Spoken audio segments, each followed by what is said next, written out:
that nobody is talking about is the Minnesota Vikings. Absolutely impressive by Sam Darnold. Kevin O'Connell doing a masterful job as a head coach. Brian Flores, a brilliant coordinator defensively. They're only giving up 10 points per game, and Sam Darnold had 4 touchdown passes last week alone. Chase, what we are seeing from Sam Darnold offensively, brilliant. But after beating the Texans and beating the Niners, is it time to crown the Vikings? Are they officially among the NFC elite? Yeah, they're definitely among the NFC elite. They're 3-0. They're undefeated. They're one of 5 teams right now that are undefeated. And it has everything to do with the head coach and quarterback combination of Kevin O'Connell and Sam Darnold. Everyone thought they leave, like Kirk Cousins, what he's done, hey, it's washed. You know, we're without a bunch of our weapons. You go out, you still have the best receiver in football. Yeah. Right, Jefferson. And I'm watching these throws that Sam Darnold is making.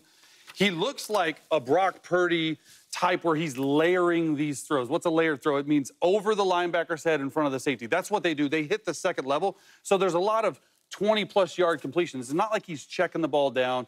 And, yeah, stuff's open, but it's not that open. In the scheme right now, what Kevin O'Connell is able to do with Aaron Jones as the running back, right, and Justin Jefferson, everything in between, it's fantastic. Like, you got to put him up there.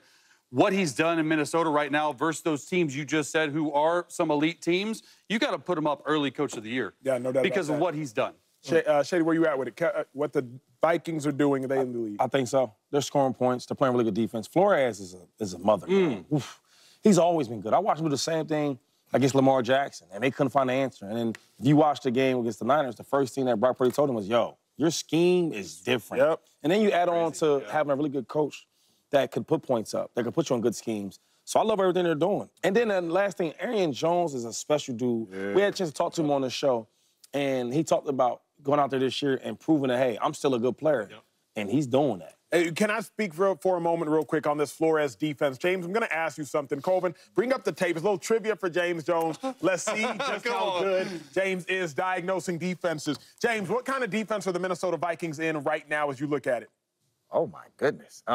Looks like man. Looks like man-to-man, right? You got this individual man. This individual. An empty man, it looks like right now. Man. Right now, no you could argue no safety in the middle. Yeah. Cover 0. That's what the Vikings are in right now. This is coming from a 9-year NFL vet that led the league in receiving touchdowns. Shady McCoy also agrees it's man-to-man coverage, coming from a 12-year, 2-time Super Bowl champ. So about 20-plus years of NFL experience are saying man coverage.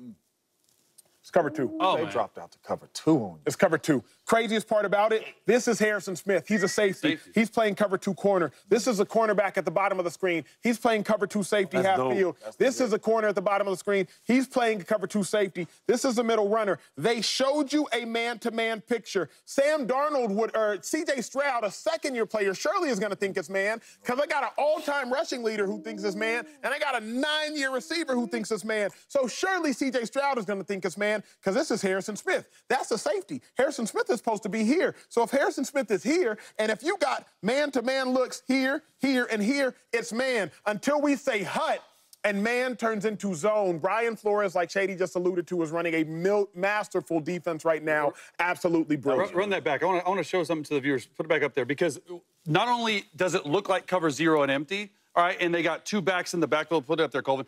Here's why they have 2 backs in the back, because they do run cover 0. Yeah. They do blitz, and so you have to keep extra guys in protection. There's 7 blockers. You can do it right now, but now run it. As soon as they drop out, they got 7 in coverage and only 3 in the route. But advantage who? Like, advantage who? That's why, as a quarterback, you're staying up at night. You're worried about your protection plan.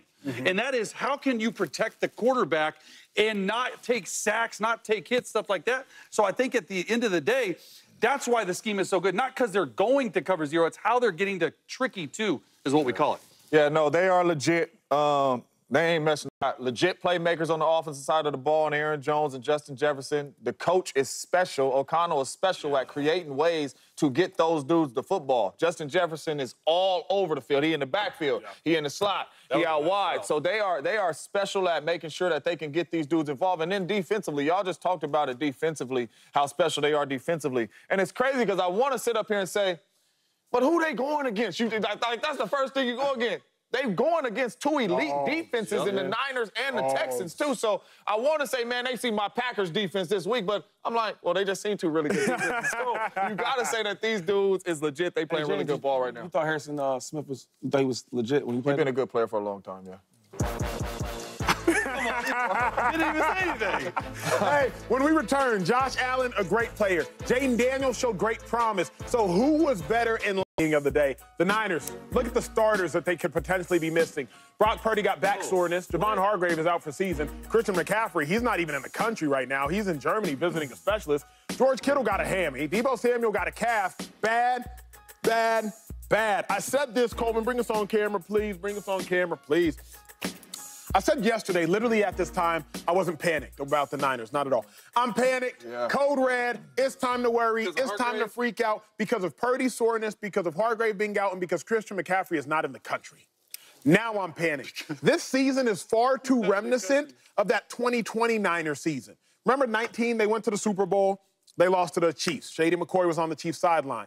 2023, they went to the Super Bowl. They lost to the Chiefs. 2020, after losing to the Chiefs, everybody gets hurt. The Niners, I believe, go 6-10. 2024, after losing to the Chiefs, everybody's starting to get hurt. The Niners are 1-2.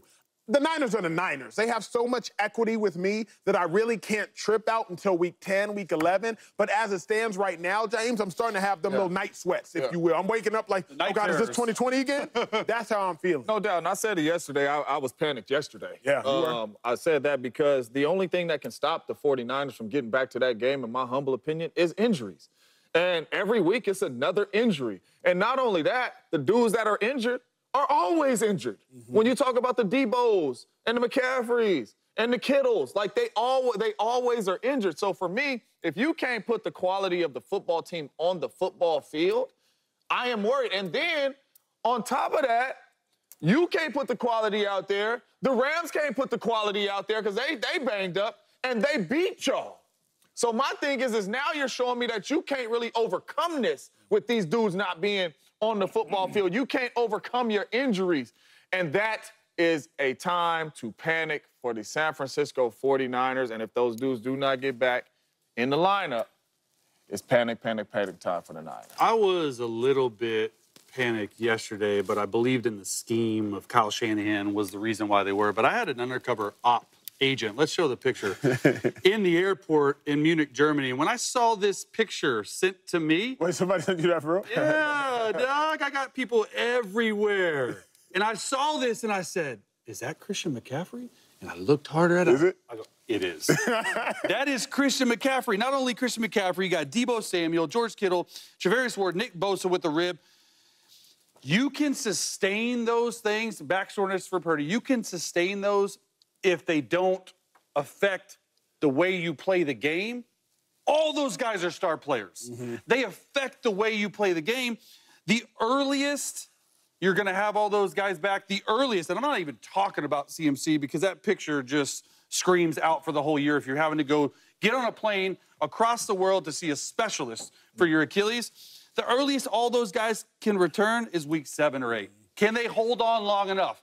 Can Brock Purdy carry the load? Can Jordan Mason carry the 49ers to victory? Juwan Jennings is the only one showing up at the receiver room. Brandon Ayuk, we didn't even talk about him. He's not 100% because he held out. We didn't even talk about Trent Williams. Gimpy missed a couple plays, too.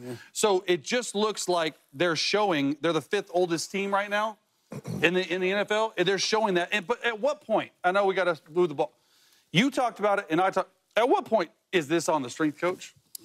At what point do we, all these injuries, because I've been a part of the Chargers team that has been decimated by injuries. At some point, you start looking around like, is this just weird? Is this just like by chance that this is happening? Like, at some point, you got to look at that strength program. I know you're with me because we talked about it.